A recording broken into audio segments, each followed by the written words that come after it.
Hər vaxtınız xeyir olsun. Deməli, bu günləri sizə 18 iyun 2026-cı il sertifikasiya düşən bir sual nizamı verəcəm. Çünki bu sual müdavimlərdə biraz çaşqınlıq yaradıb. Çox xahiş olundu ki, bu sualın izahını verim. Ona görə də bugün bu sualın sizə izahını təqdim edirəm. Bunu da qeyd edeyim ki, keçən ilinə baxanda bu ilki suallar qismən çətin formatda düşüb. Yəni asan sualların sayı var olub, amma çətin sualların da sayı və yaxud da orta səviyyəli sualların sayı daha çox olub burada və sırf məntiqə uyuşmuş suallardır. Deməli, bu suala baxdığımız zaman bizə nə verilir? Qida zənciri verilib, ot, çəyirtkə, qurbağa, ilan və kirpi verilib. Deyir, verilən qida zəncirində produsentin üzərinə 2 milyon 200 min günəş enerjisi düşmüşdür. Hansı canlıların bədəninə keçən enerjilərin fərqi 8 qram zulalın parçalanmasından alınan enerjiyə bərabər olmuş olar. Bizə də vurğuluyur ki, qida zəncirində nə deyir? Minimum itki baş verib. Əvvəlcə biz bilməliyik nəyi? Bilirik ki, 1 qram ümumilikdə zulal parçalandığı zaman 17,6 kilojol enerji vermiş olur. Biz artıq buradan nəyi tapmalıyıq? 8 qram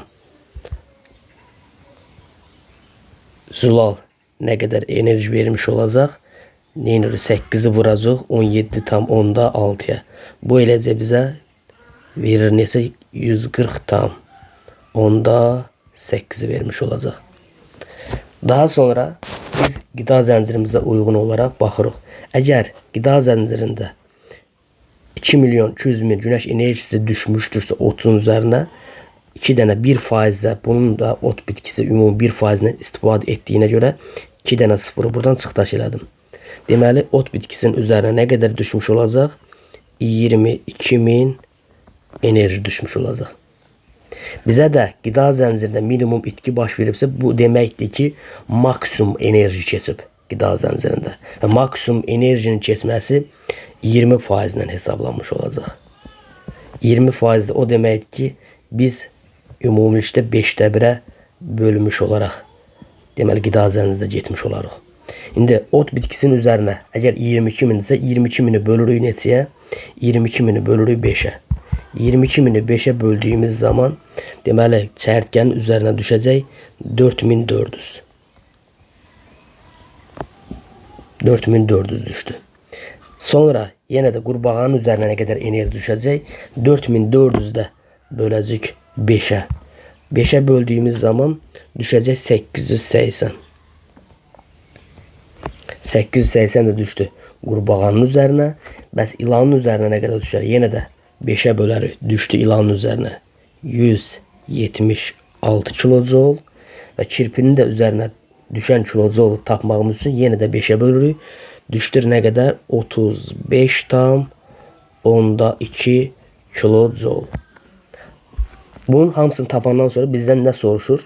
Deyir ki, hansı canlıların bədəninə keçən enerjilərin fərqi 8 qram zulalın parçalanmasına alınan enerjiyə bərabər olmuş olar.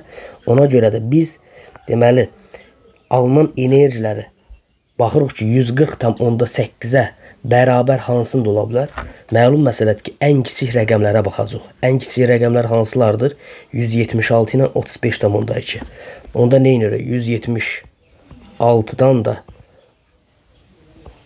35,2 çıxdığımız zaman yerdə qalır neçə? 140,8 kilojol. Deməli, hansı canlılar arasında olmuş olacaq? Deyəcəksiniz ki, ilan və kirpi arasında. Ona görə cavabımız olacaq burada nə? D variantı. Bu sertifikasiya düşən sualın izahı. Sağ olun müəllimlər, təşəkkürlər. Növbəti inşallah ki, sualların da izahı sizə təqdim ediləcək.